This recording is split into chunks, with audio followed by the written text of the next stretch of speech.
నాకు ఈ arrange marriage అంటేనే చిరాకమ్మా. ఏదో మీ ఆయన పేరు పోకూడదు కాబట్టి కళ్ళడానికి వచ్చాను. కనిపించాడులే. హాయ్, ఏం తాగుతారు? పోనీ ఏమైనా తింటా. యాక్చువల్లీ నాకు మిమ్మల్ని కలవడం ఇష్టం లేదు. థ్యాంక్స్ అండి బాబు. నచ్చలేదు వద్దంటే విందే మా అమ్మ బ్లాక్మెయిల్ చేసి పంపించింది. అంటే మీరు నచ్చలేదని కాదు, తెలియని అమ్మాయిని ఎలా చేసుకుంటామండి? Exactly my point. లవ్ చేసుకొని ఒకరినొకరు తెలుసుకొని ఆ తర్వాత పెళ్లి చేసుకోవాలి. అప్పుడే కదా లైఫ్ కలర్ఫుల్గా ఉండేది. ఎందుకులేండి లవ్లు అయ్యి వర్కౌట్ అవ్వకపోతే ఇలా అయిపోతారు. సారీ, ఇంకా గుర్తొస్తుందా? బాగా కాదు, ఎప్పుడైనా. మీ అబ్బాయిలు అంత ఈజీగా మూవ్ ఆన్ అవ్వరంట కదా. తర్వాత వచ్చే అమ్మాయిలో కూడా ముందు అమ్మాయిని వెతుక్కుంటారని. బిగినింగ్ అలాగే స్టార్ట్ చేస్తాం, తర్వాత వచ్చే అమ్మాయిని బట్టి డిపెండ్ అయి ఉంటుంది. అయినా పెళ్ళైన తర్వాత కూడా ముందు వాళ్ళనే తలుచుకోవడం ఎంతవరకు కరెక్ట్ అండి? తప్పు కదా. సర్లేను కానీ ఇంతకీ మీ ప్రాబ్లం ఏంటి?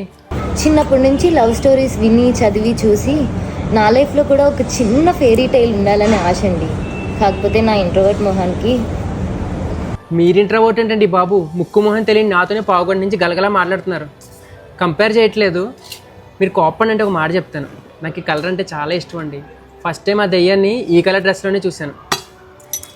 అంటే నాలో అమ్మాయిని చూడడం స్టార్ట్ చేశారనమాట. ట్రై చేయాలి కదండి. సరే వెళ్దామా? ఓకే అండి, ఎప్పటికైనా మీ ఫెయిరీ టైల్ నిజం అవ్వాలని కోరుకుంటున్నాను. All the best.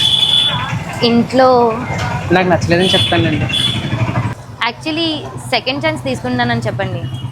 నేను కూడా ఫెయిరీ టైల్ ఇప్పుడే స్టార్ట్ అయిందని చెప్తా. మీకు ఇష్టమైతే.